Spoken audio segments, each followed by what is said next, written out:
In Seoul. It is our first full day today. I'm happy to finally be here, and today we're just gonna kind of keep it chill and go to the local area. So we're gonna go to, I believe, Sinchon. So we're just walking around and we came across this little gate that's cute already. I'm wearing my very simple outfit today.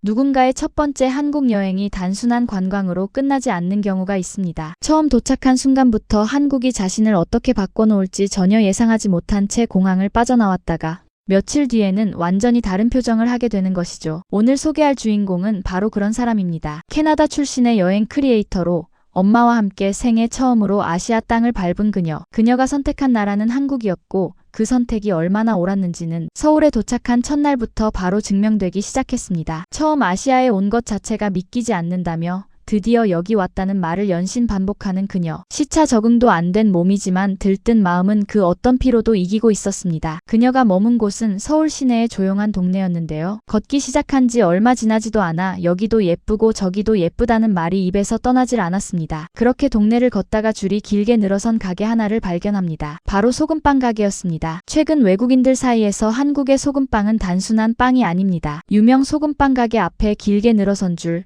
갓 구워져 나오는 노릇노릇한 빵 하나를 손에 들고 거리를 걷는 행위 자체가 하나의 서울 경험으로 자리 잡았죠. 그녀도 2주를 빠짐없이 기다렸다가 소금빵을 손에 쥐었는데요. 크루아상처럼 버터가 느껴진다며 특히 아랫부분이 제일 맛있다고 강조하는 그녀. 10점 만점에 9점이라는 놀랍도록 후한 점수를 주며 행복한 표정을 감추지 못합니다. 사실 소금빵은 그 자체로도 훌륭하지만 걸으면서 먹을 수 있는 서울의 길거리 문화와 만났을 때 그 가치가 배가 됩니다. 빵 하나로 한 도시의 분위기를 느낄 수 있다는 것, 이게 바로 서울의 힘이죠. 빵을 먹고 나서 찾아간 곳은 오트 카페였습니다. Okay, we're at Oats Cafe and I got a matcha Einspanner. It looks so good. It looks very creamy. And then my mom got just a normal Einspanner and they're looking delicious. They said to mix it around.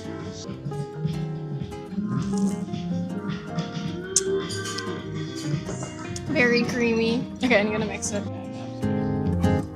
Very refreshing since it's very hot. We needed this and it's aircon inside.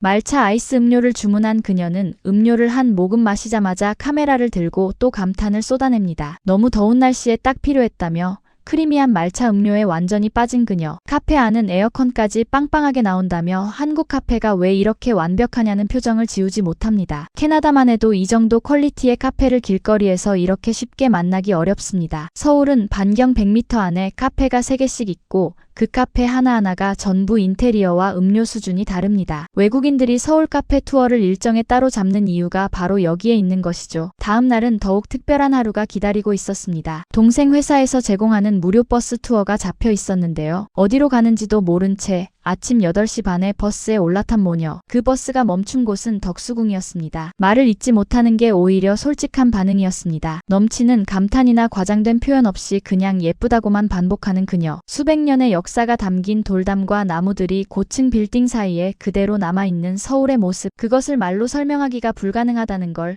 그녀의 표정이 대신 증명해주고 있었습니다. 투어를 마치고 이동한 곳은 인사동. 점심을 먹기로 한 식당은 도마였는데요. So we went to a place called Doma for lunch. It seems to be quite popular. We did have to wait, but it was worth it. I will say the soybean paste stew was one of my favorite things that I ate on this trip. It was just so flavorful, spicy, and just had so much in it.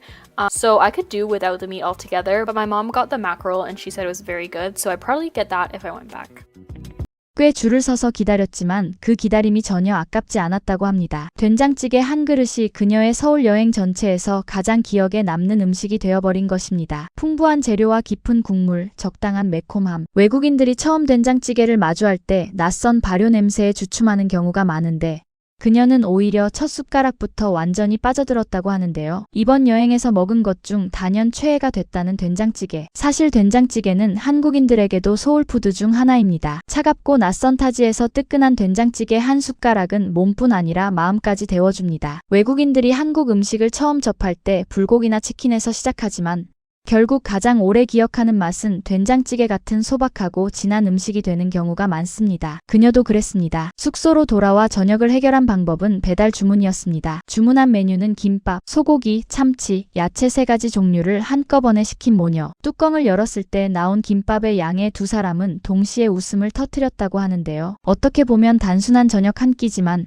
앱 하나로 15분 만에 집 앞까지 배달되는 이 시스템은 캐나다에서는 경험하기 어려운 일입니다. 특히 종류별로 다양하게 골라서 주문하는 재미까지 있는 한국의 배달 문화는 외국인들이 한번 경험하고 나면 자국으로 돌아가서 가장 그리워하는 것 중 하나가 되죠. 그리고 사흘째 되는 날, 그녀의 서울 여행은 가장 설레는 일정을 맞이합니다. 비가 억수같이 쏟아지는 날이었지만 그녀는 오히려 더 들뜬 표정이었습니다. 성수동의 라네즈 팝업 스토어에 립 마스크 커스터마이징 예약이 잡혀 있었기 때문이었죠. It is a very, very rainy day in Seoul, but we're headed out because we have our Laneige lip mask like customization appointment with the swirl.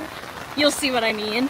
But it's in Songsu, so we are taking a taxi because girl, it's so rainy. But yeah, we're gonna head there and then I think we're gonna do some shopping in the area, hopefully, and also get lunch and meet up with my sister's friend. But yeah, we're gonna be getting wet today and I'm a little bit scared.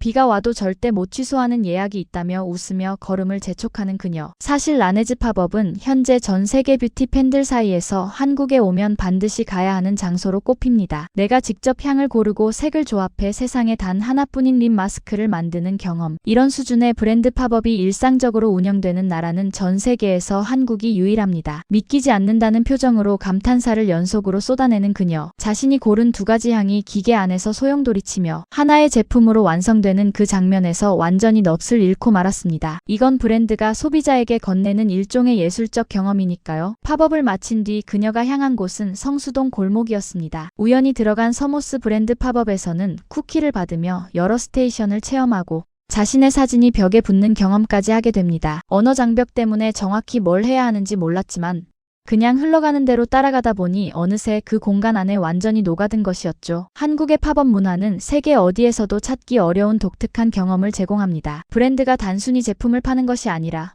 소비자가 그 브랜드의 세계관 안에 들어와 직접 체험하고 기억을 만들어가는 구조입니다. 그래서 서울의 성수동이나 홍대 골목을 걷다 보면 한국어를 전혀 모르는 외국인도 자연스럽게 어떤 공간 안으로 빨려 들어가는 경험을 하게 됩니다. 성수동에서 하루 종일 쇼핑을 마친 뒤 마지막으로 찾아간 곳은 포토부스였습니다. 서울에서 첫 포토부스라며 들뜬 목소리로 외치는 그녀. 하루 종일 쇼핑으로 지쳤을 텐데도 눈빛은 오히려 더 반짝이고 있었습니다. 한국의 포토부스는 지금 전 세계 젊은 여행자들 사이에서 서울 여행의 필수 코스가 됐습니다. 단순히 사진을 찍는 것이 아니라 어떤 프레임을 고르고 어떤 스티커를 붙이느냐까지 하나의 선택 과정 자체가 즐거움이 되는 문화. 이런 것들이 서울을 단순한 관광지가 아니라 반복해서 찾고 싶은 도시로 만드는 이유입니다. 그렇게 사흘이 흘렀습니다. 소금빵 한 조각으로 시작해 된장찌개에 홀딱 반하고 세상에 하나뿐인 립 마스크를 만들고 성수동 골목을 누비다 포토부스에서 웃음을 터트린 사흘. 그녀는 여행 내내 모든 게 너무 귀엽다는 말을 반복했습니다. 무거운 쇼핑백이 지나가는 사람들에게 계속 부딪힌다며 연신 미안해하는 모습. 그 무거움이 오히려 하루가 얼마나 알찼는지를 증명하고 있었습니다. 서울에서 하루를 보내면 손이 이렇게 됩니다. 비워진 게 아니라 가득 채워진 채로 숙소로 돌아오게 되는 도시. 그게 서울입니다. 귀엽다는 말이 이렇게 많은 장소와 경험에 붙을 수 있는 도시가 이 세상에 또 있을까요? 우리가 아무 생각 없이 지나치는 소금빵 가게,